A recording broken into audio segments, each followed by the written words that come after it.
TLF, welcome back to another Mannequin Chill. It's been at least 3 months since our last episode. No. No? Right before the draft. The Dynasty dead period is here, but Mannequin Chill is not dead. Mannequin We're Chill is not. alive and well. We just took a little bit of a break.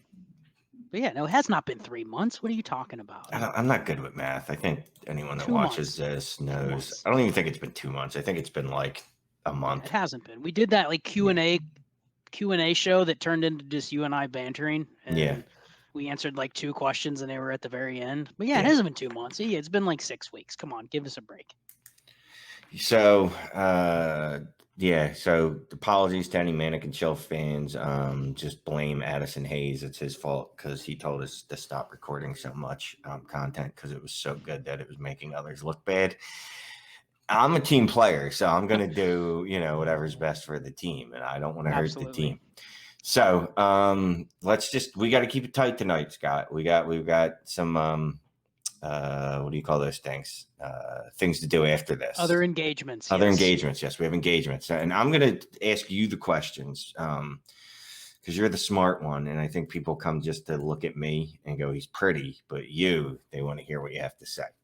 So I went ahead and asked a couple of our patrons, all of our patrons actually, in the Dynasty Trades HQ and the Dynasty and Chill, the Chill Billies. Threw it out there, said to let them know that we were having a reunion and if they had any topics for us. So they came through because they're awesome. So here's our first one, and this is fun. And obviously, we're always talking about Superflex because anything besides Superflex is for noobs. What constitutes a success or hit for a rookie pick, 107 or later? 107 or later. I mean, that can be arbitrary given the class. Some classes won't. Listen, Scott, you got to take a position. You got to just choose. Just 107 in general. So you're saying I can't analyze for about 7 minutes and not actually answer the question? This is the aggregate. Now I'll filibuster here so you can think a little bit. This is like the aggregate 107 over the past, umpteenth years. We've been playing Dynasty between us, and considering how many leagues we're in, somewhere in the neighborhood of 176 seasons. So in those 176 seasons, 107, there's a range of outcomes there. There's a range of player. What's a hit for that range? And do you need me to filibuster more? Because I can look up the ADP, the rookie draft ADP. Nope.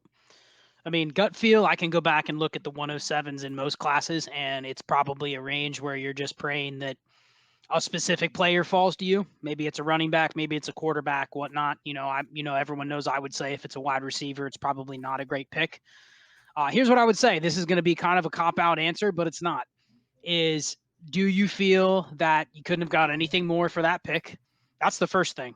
If you just drafted the draft pick to make the pick, then you didn't do yourself justice with it, especially if you're going to draft a receiver. Everyone knows my thoughts on receivers. If you're drafting a receiver, you should have shopped that pick for a receiver. That's the first thing. The second thing is I think you can go down from the 107, 108, 109, 110, anything after the first couple picks where the profile, the draft capital, everything's locked in. Think of our drafts that we had before the NFL draft. We could have made those picks blindly, the first couple. Then it started to get to a point where, okay, one thing here, one thing there could maybe sway a 104. It could be a 108 after the draft or vice versa. I think I would call it just break even on the pick is fine. But I think that the nature of how we value players, very few players stay in neutral for 1 year. You know what I mean? Rookies either explode or they fade. And you have people out there that are saying, if a rookie doesn't hit right away, if they don't hit certain thresholds right away, they're done with. And I don't disagree with that. If I draft a guy at a 107 and it's Jalen Reagor from last year, I mean, obviously you wouldn't have taken him that high in a super flex draft. I hope you didn't. But if you did, it doesn't matter about his future outlook. He has a very, very limited ceiling to ever turn a profit on that pick.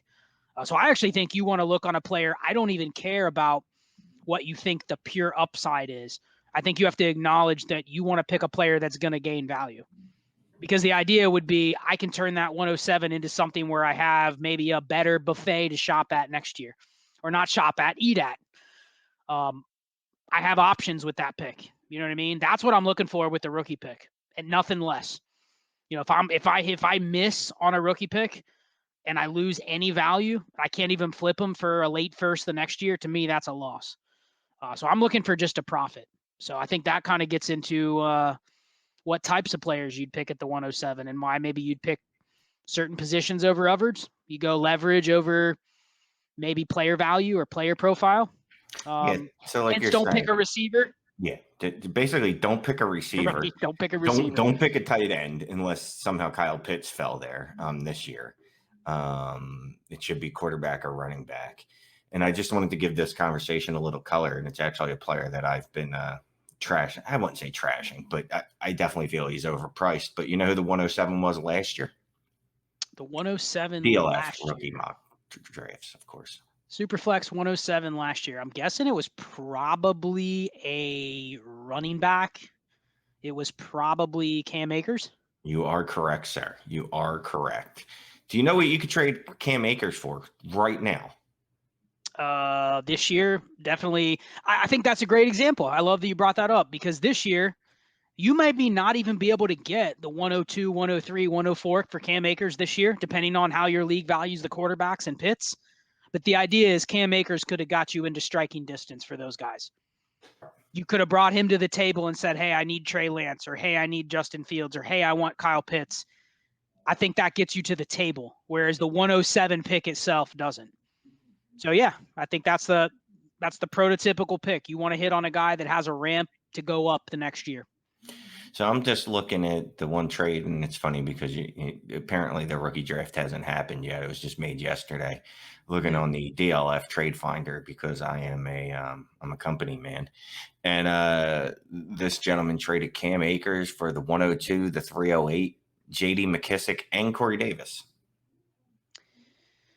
Yeah, I don't know what the team giving up the 102 is doing there because I would value that higher than Cam Akers, but also not a super flex league though. Probably should have noted that. Oh well, but see that changes things though. Yeah, that totally changes things a lot. Yeah, it totally changes things. You can argue Cam Akers is the 101 in non-super flex. You're basically picking him over the advantage of Chase or Pitts. That's it. I mean, you're going to take Cam Akers. I think everyone take him as the RB1 in this class if he was in this class. So it's really, I can't. It's a positional leverage thing. If you don't get it, if you look at future rookie picks, and this is why it's a good idea. We're not going to talk about this tonight, but I've mentioned on my podcast, if you can flip the Rashad Batemans, the Elijah Moores, Rondale Moores for a future first, I'm not saying every league. There's some leagues where, you just want to get a share, or maybe the format warrants where you can start 7 receivers or something like that. Okay, I get it. But typically, if you're just in a 12-team start 10 with, let's just call it 1.5 premium, pretty cookie cutter for a lot of people in the industry, you trade those guys for first. And it's not that you're not getting a good player. It's not that you're not giving up a good player. You're re-rolling for higher leverage next year, which you hope is a quarterback or a running back. That's the easiest way to say it. You're gambling. But I look at it and say, if I trade Rashad Bateman for a future first and it ends up being the 111 and I have to pick the wide receiver 4 next year, that profile probably looks similar to Rashad Bateman. You know what I mean? Like, I'm not really losing a whole lot. So I'd rather re-roll. Man, if that's the 105 and it becomes Zach Wilson, I just turned a receiver into maybe a top 15 quarterback in Dynasty day 1. And that's worth double what a receiver would be. So, and here's the thing, especially at that tier, and I know people bring up that Justin Jefferson fell to 111 or whatever he fell to last year. Again, that's an anomaly. But the point you bring up is it's good because you don't lose value when you do that. You're just kicking the can down the road, whatever. But like you said, this year, if you can flip that first that first next year for another quarterback, Spencer Rattler, or who's the other guy? Sam Howell. Is that his name? Did I make him up? That's a real person? Okay. No, Sam Howell, yeah. Yeah. So I like that because, you don't lose value when you're flipping for a future pick, as where you're flipping for a player, you're going to lose value again, unless the only people left on the board are wide receivers, because Yeah. I mean, even looking at the other CD Lamb fell last year. We did although last year was such an anomalous class too because of all the running backs. And then somehow Keyshawn Vaughn, geez, that second round is just brutal. Anyway, sorry. But here's And the thing. Let me just interrupt you real quick. Last year's class, people point out the anecdotal hits on CD Lamb and on Justin Jefferson. Truthfully, right now, if you drafted any of Burrow, Herbert, Taylor, Edwards-Helaire, Swift, Akers, or Dobbins ahead of those guys, it's not a slam dunk that you would make that pick over again. It's not a slam dunk that those picks were wrong. So, I mean, you could conceivably name that's 7 guys that you could conceivably see go ahead of the first receiver in last year's class, even though Justin Jefferson is the wide receiver 1, 2, 3 in Dynasty or whatever. I mean, it's not that far off. Like, you didn't miss. So, yeah, you're right. Last year's class, I mean, it's a terrible thing to look and say, well, we whiffed on Justin Jefferson. Like, we took Cam Akers over him. That, like, was that a bad pick? well, then not But when you can trade Cam Akers now for you probably easily trade him for the 104 straight up. I mean, Which was in a super Dobbins flex. over Justin Jefferson a bad pick from a could you trade Jefferson for Dobbins right now? Some leagues, not all. I'm in leagues where running backs are harder to get. People just don't trade them for receivers. It's not even about the player. Like, Jefferson is the minimum it would take to get one of those rookies from last year. So it's like, was it a bad pick? Or I'm willing to take my chances when I have a running back sitting in front of me that has first 2-round draft capital and has a profile that I like already.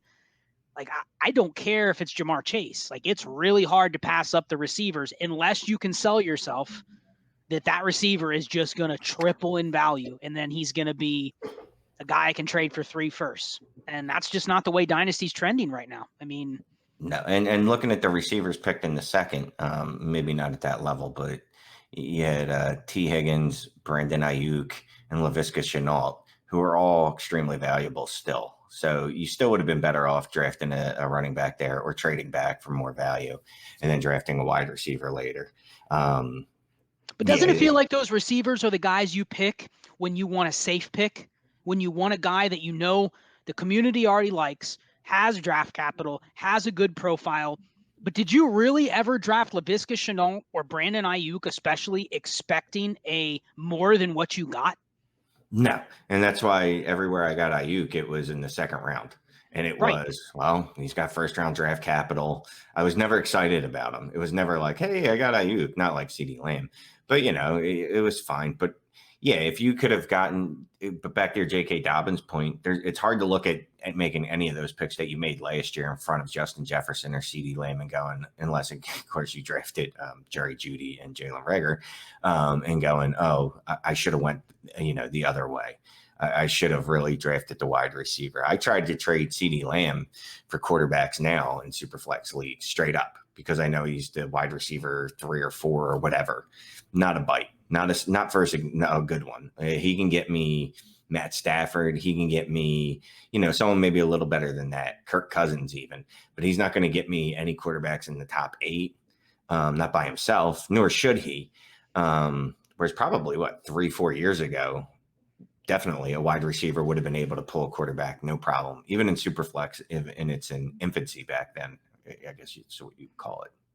I think the only thing we can learn from last year, and this is even a debate about last year's class, but I do think that we didn't see it this year and it got exposed, but like the idea of drafting the Bryan Edwards, the Denzel Mims, even Shenault and Ayuk, I mean, those guys hit, quote unquote, hit, but we had 2 very impressive running backs that went right outside of the top 50. You had A.J. Dillon in the late second, Antonio Gibson in the early third. Physically, I mean, they blow away the entire rookie class this year, except for maybe 1 or 2 guys. You know what I mean? Like, when you compare them side by side, it's just they kind of got lost last year. And even I didn't get enough shares of those guys. I got some, but I didn't get enough. And I sold myself that, okay, why are we taking Bryan Edwards, a 3rd-round pick, or Denzel Mims, a late 2nd-round pick? Why are we taking a receiver with similar draft capital to a running back? And that's a mistake that, I made more than I probably should have last year. Unfortunately, this year we didn't get to test it out because there were no running backs in that range this year. It was like the Michael Carters and Trey Sermons went right up into those receiver range, and it's like I'm not picking those guys over, second round receivers this year. So we'll see what next year brings. I mean, and that's going to be an interesting trend to watch too, because as the wide receiver position gets devalued in fantasy and the NFL, is day two capital going to be mean as much as it used to for wide receiver? Because that's the thing. Up until round 3 for wide receivers, you felt relatively safe. He's a safe pick. Brian Edwards, he's a safe second pick. round. Yes, round 3, man. I'm starting to question whether round 3 means anything more than round 5 or round 6. And that's where we're getting to is that point with wide receivers where it's going to be all right. And again, there's always going to be guys that pop out of nowhere. You know what I mean? There's going to be the Stephon Diggs that hit in the 5th round. There's going to be guys that hit in the 3rd round once in a while. But we're almost getting to the point where if a wide receiver doesn't have first round draft capital, I don't know that I'm interested in at all. Running back, obviously, it's a little different. So not round 3. Anybody in round 3 is pretty much dead to me in fantasy anyway. And I try not to have to draft any of those players if I don't have to. Like Michael Carter. Anyway. Well, let me make one more point on running backs, though, because I think that the way that we've treated running backs, and I think this is a big prediction of mine going forward, and I know we've talked about this a little bit too. I think with this upcoming year, with the expanded schedule, with the COVID impact that's still lingering there a little bit, we don't know exactly how big it's going to be. But with the schedule going to 17 games, the schedule going to 18 games, I had a great conversation with Ray Garvin about this. Like, these guys that are coming in now and going forward, I don't necessarily know if they're bred to be uber bell cow running backs that are meant to be in backfields where they get 90% of the work and 80% of the snaps. Like, I think the new age running back is looking more like the Miles Sanders, the Travis Etienne, where it's like they go right into a committee, and that's the expectation. That still can be worth a late first, early second round pick to the NFL, but they're never going to be the bell cow that we hope for. You know what I mean? The team's never going to look at it that way. The coaching staff's never going to look at it that way. The front office is never going to look at it that way, unless you just find this transcendent running back that can literally do it all and has like Christian McCaffrey level endurance. The team's never going to expect them to get 300 plus touches. They're going to have to make their way by being efficient and being pass catchers. So I kind of look at it now. Running backs are sink or swim. I mean, wouldn't you agree a running back like Trey Sermon, if Trey Sermon goes out and he never starts a game this year and rushes for 200 yards or less, is he done? Yeah. Gone, right? You don't say, well, he was a 3rd round pick, I'm going to buy in next year or next year or next year. If you do that, you end up chasing the Ronald Joneses, the Damian Harrises, the Rashad Pennies. You chase those guys for years. The team's moved on. I think after 1 year, teams go, yeah, this guy really can't even be a reliable part of a 60-40 committee. We'll keep him on the roster because he's on a cheap contract, but there is no promises. We don't care if this is a 3rd round running back anymore. We're going to bring in a guy in, and this 5th rounder we get next year could be just as good. So I think with running backs, you draft them. If they're stuck behind a guy for a year, I don't think you just forgive them and go, oh, well, they didn't get a lot of touches. You know what I mean? Like, they got to be really good with what they get, or you move on. So there isn't like a ramp up period with running backs anymore, in my opinion. And I don't know that there ever really was. Running back's always been that position as far as, at least in rookie drafts. I would go, okay, I need this guy to hit this year. Whereas wide receivers, it used to be, I used to be like, well, I can give him 2 years at least, 3 years, 3rd year breakout. But I've always, since I've been playing Dynasty, I've always expected, or at least hoped, that my running backs that I'm drafting, the rookie ones, are going to hit. But like you said, yeah, the position's changed so much that, and it's been skewing this way, not just because of running back by committee and all that, but just because a running back is a more dangerous option when he can actually catch passes. And when he's not grinding the ball for, 30 carries, and that's all he can do for 3.3 yards a touch. You want that running back that could take 10, 12, 15 carries, but then also 8 targets. It's like the Konami code. I hate that fucking term. The Konami code at quarterback, right? You want the one that's mobile, just because of the additional points he's going to give you. I can't imagine drafting a one-dimensional running back. And it can't be a theoretic guy either, where all he does is catch passes, because he has to have some utility in the running game too. There's not many running backs that I think could survive on just pass catching alone to be a top tier running back. So then what do you do, just hypothetically going forward, assuming what we're saying is true and there's more committees, shares are broken up, more running backs are relevant this upcoming year than before. I still think teams are going to find guys where they say, this is a weapon for our offense. You know what I mean? Like a Travis Etienne type player. I think of him because he's the most recent. But like people have kind of punished him because he's going to be this weapon. And it doesn't seem like the team sees him as this 3-down running back that's ever going to handle more than 225, 250 touches. But why is that a bad thing? And I guess my second question is, I know A.J. Dillon doesn't fit what you talked about, where he's necessarily an elite receiver, somebody that has a skill set that translates right away. But what happens if the next year's Travis Etienne, early second round pick next year, but he gets drafted by the Eagles and Myles Sanders has a good year this year? So, I mean, what do you do? Because the teams are going to start drafting these guys behind other players we're already valuing in Dynasty. And if we apply this 1-year rule where if they just don't take over the workload in year one, they kind of fade away. How do you treat those guys? Because it's going to happen where duplicate skill sets get drafted and you're going, what do I do? That's a crowded backfield. But is that because we have old school expectations of like the guy just taking over the backfield, and that was never the design? So can I just hope that there's no redundancy, because that's the worst thing in the world for me, because I never know what to do with those players on the same roster. And then I just default to, all right, which one's cheaper? Because if I could get Myles Sanders or Myles Sanders version 2, and Myles Sanders version 2 is significantly cheaper, I'm going to buy Myles Sanders version 2 over Myles Sanders, because then I'm looking at cost, and yeah, if they have the similar skill set, then I have nothing to differentiate them. Right. And I think Myles Sanders is an interesting test case, because he's that guy where, going back to Etienne, if Etienne gets 225 touches, I will be ecstatic, because I don't want him to get 200 rushes. I want him to get 75 to 80 targets, if not more than that.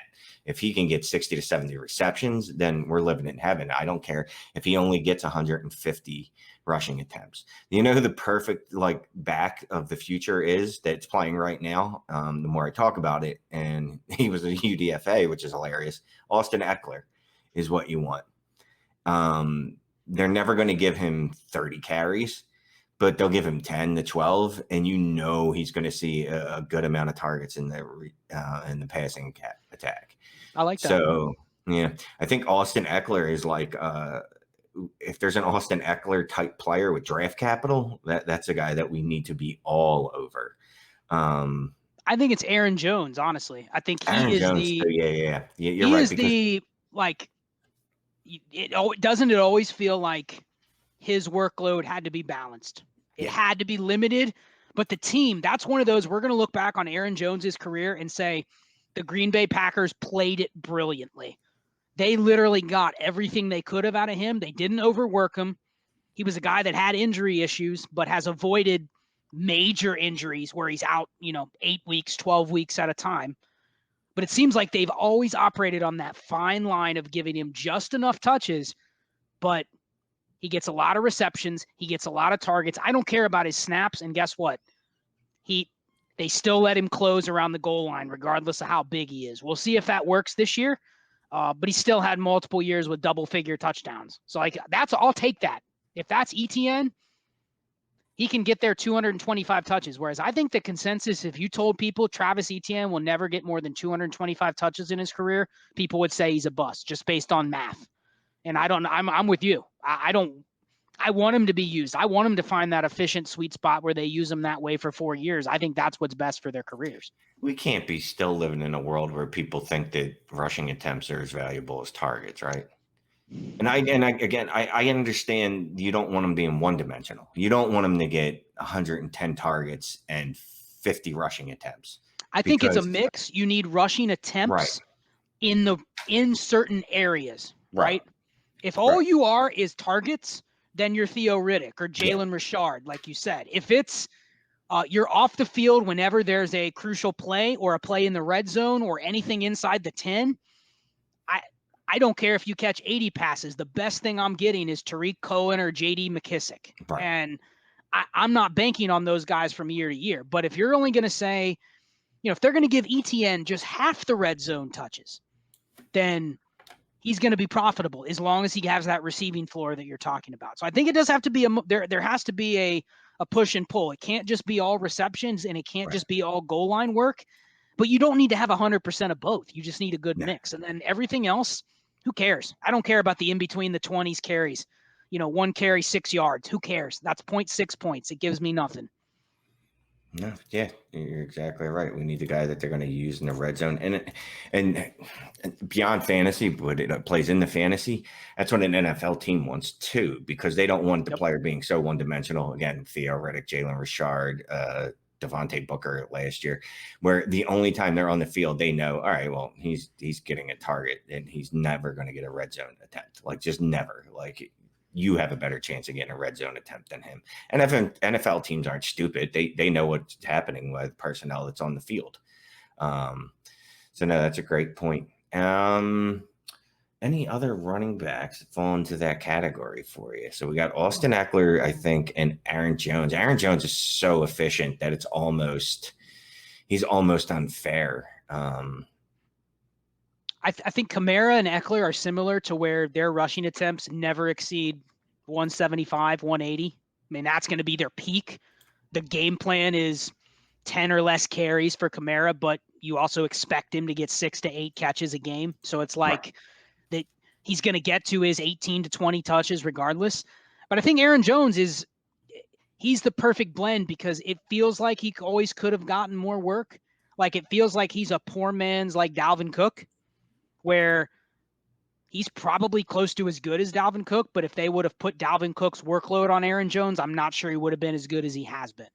Maybe that's just anecdotal, but I think you look at those two and say, Dalvin Cook's had a lot more touches, but he hasn't been that much better than Aaron Jones because he's been hurt. So, exactly. So this is what I was about to say. I think when you look back at the end of their careers and you look back, you'll go, Aaron Jones had a better or as good a career as Dalvin Cook, and a longer sustained career, no doubt. And a longer sustained one, because Aaron Jones, I can see still doing this for 2 more years, where I can't imagine Cook's going to have 5 straight seasons as an RB1. Great point. And, look, we've been playing a long time. It's funny. Lamar Miller was the original, he doesn't get the ball enough guy. And then we saw what happened when he got the ball enough in Houston, and it was bad. And, there's not often, but sometimes NFL coaches know what they're doing. And it's the perfect touch count for Aaron Jones. It's the perfect touch count for Austin Eckler so far in his career. Like, these guys are perfect touch count for Alvin Kamara. Like, you don't want him rushing the ball 20, 25 times a game. Because if he did one, that would be at the expense of probably 2 to 3 targets. There's some math we need to work out. How many rushing attempts equals an actual target? Not points wise, but actual stats. Anyway, every rushing attempt they take is probably eating into their target share. So I love. I still can't believe it. I got to imagine that all of fantasy is already onto this, right? That you want running backs like Travis Etienne, right? Yep. Well, I was going to ask you this. One guy that I'm still not sure what to do with. I'm probably underweight, or I'm down on if I don't take a stance here shortly. Could Myles Gaskin be the next Aaron Jones? No. Nope. Okay. I know you've written a little bit about Myles Gaskin. I'm just curious. They're similar. They're similar, but you don't think he can be. I loved Myles Gaskin's coming out of college. And I hate doing this, but I think his workload in college it was massive. Like, it was absurd. It was like 1980s level football, the amount of work they put on that guy. Also, and it's almost this double-edged sword. Well, he's a UDFA, and I shouldn't hold that against him, right? Or he was a 7th rounder. I forget at this point. But that also shows me that Miami's not really beholden to draft capital at that position, which means to me they're not beholden to anyone at that position. Like, it's just if anyone comes in and they play well, they can have Myles Gaskin's job. Now, can anyone come in and play well? Salvan Ahmed came in and played decently last year. Wasn't that the same thing with Aaron Jones, though? I'm like, what can Myles Gaskin do this year to go, damn? If he does, I'll tell you what. On this guy. Yeah, if he does what he did last year, then you have to be sold on him. Okay. You have no choice. I agree. Yeah. If he comes out and does the same exact thing, you can't say, well, it's 1 year. You can't say, well, anything really. Like, the guy has the skill set for it. He definitely does. Like, but you're betting against that outcome. Every situation you'd sell all of those, and if you miss on 1 out of 10, then fine. Yeah, Myles Gaskin's one of those guys that I'm happily selling right now. So if you're in any of my leagues and you're watching, feel free to send a decent offer. Well, we had a couple other topics, but we got prior engagements, so maybe we'll hit those up on our next show. Yeah. We got content for the next show. I actually like where this discussion went. I think it was a cool. One question turned into 31 minutes. Manic. We gotta chill, right? We gotta stop overthinking it, man. We just need one point to talk about, and then boom, let you go, and then we just spiral into the ether of greatness. Yeah. All right. Manic and Chill. He is at Charles Chill FFB. One day I'll find out what the deal is with his handle. He's Scott Connor. I'm at Shane is the Worst. He's at Dynasty and Chill. I'm at Dynasty Trades HQ. Together we make up Manic and Chill. And this is just a little nugget for anyone that's out there. We actually have a combined Super League going of Dynasty and Chill and Dynasty Trades HQ patron fans, podcast fans. So if that's something that sounds like it might interest you, just hit one of us up. Probably Charles, Jesus Christ. Probably hit up Scott because he's better at, talking. Anything else, Scott? Post a comment on the YouTube channel. Post a comment on the video. Maybe we'll get to it. But yeah, there's if you really want to be in the league, I think it's really close to filling. It's a 24-team, 2-copy, a degenerate league. So, get ready to get down in the trenches. It's going to be a tough league. But, if you really want to be in it, let one of us know. I think both of our Twitter DMs are open. So, yep. All right. Goodbye, DLF. Bye, DLF.